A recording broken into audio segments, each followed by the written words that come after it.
Halo, Sobat Sehat RSCM. Selamat siang. Selamat berjumpa kembali di acara RSCM. Imunisasi merupakan hal yang penting karena dengan imunisasi dapat menyelamatkan 2-3 juta anak setiap tahunnya di seluruh dunia. Jadi, imunisasi menyelamatkan anak-anak dari kematian. Yang kedua, imunisasi juga menyelamatkan anak dari kecacatan, ya. Dan selain itu, imunisasi juga menyelamatkan atau melindungi anak dari penyakit yang berbahaya.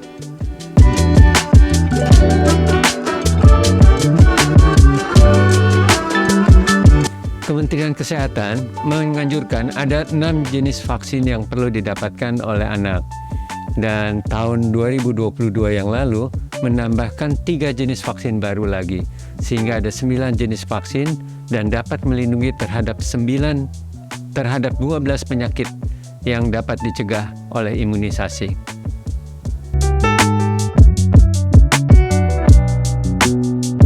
Anak yang perlu mendapatkan imunisasi dasar adalah 0 sampai dengan 1 tahun. Imunisasi dasar. Tapi imunisasi itu perlu diulang. Ya, ulangan yang pertama adalah umur 18 bulan. Ya, 18 bulan anak-anak akan mendapat ulangan yang pertama. Setelah itu anak akan diulang imunisasi pada usia sekolah, yaitu SD kelas 1, SD kelas 2, kelas 5, dan kelas 6. Jadi Kementerian Kesehatan mewajibkan imunisasi sampai dengan usia kelas 6 SD.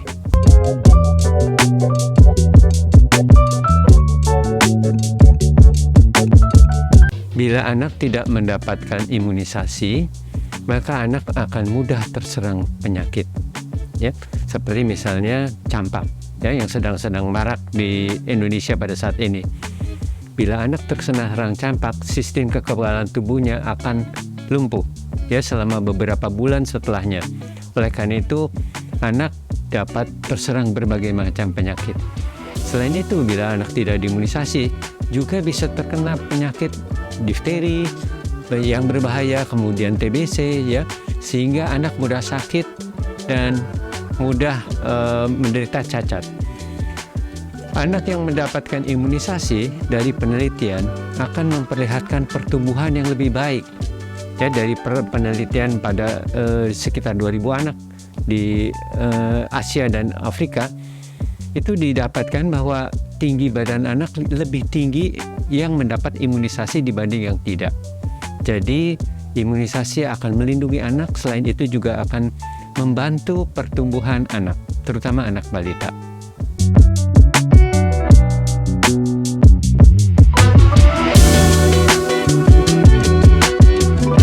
Nah, ini adalah isu yang sudah lama, ya. Isu ini beredar tahun 1990-an, ya, yang mengaitkan imunisasi MMR dengan autis. Namun dari berbagai penelitian, tidak ada bukti bahwa MMR akan menyebabkan autism, ya.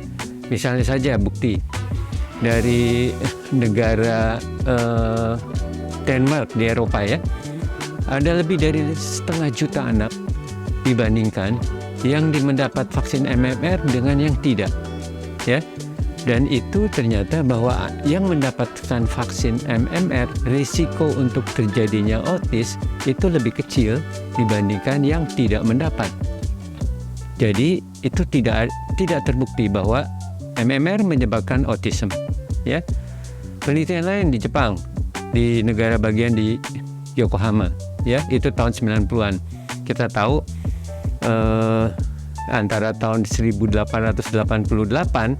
sampai dengan 1992 itu cakupan MMR itu menurun di Jepang. Pada tahun 1993 MMR dilarang, di stop di Yokohama itu. Namun ternyata dari penelitian bahwa meskipun tidak mendapatkan vaksinasi MMR, anak-anak yang menderita autis itu angka kejadiannya meningkat. Jadi MMR tidak berhubungan dengan terjadinya autis. Jadi itu merupakan dua penelitian yang besar yang bisa menggambarkan bahwa tidak ada hubungan antara keduanya.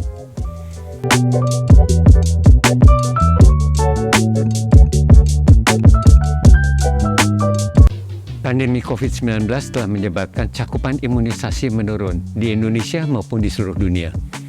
Di Indonesia, karena cakupan imunisasi menurun, ini terjadi berbagai KLB, kejadian luar biasa, antara lain campak.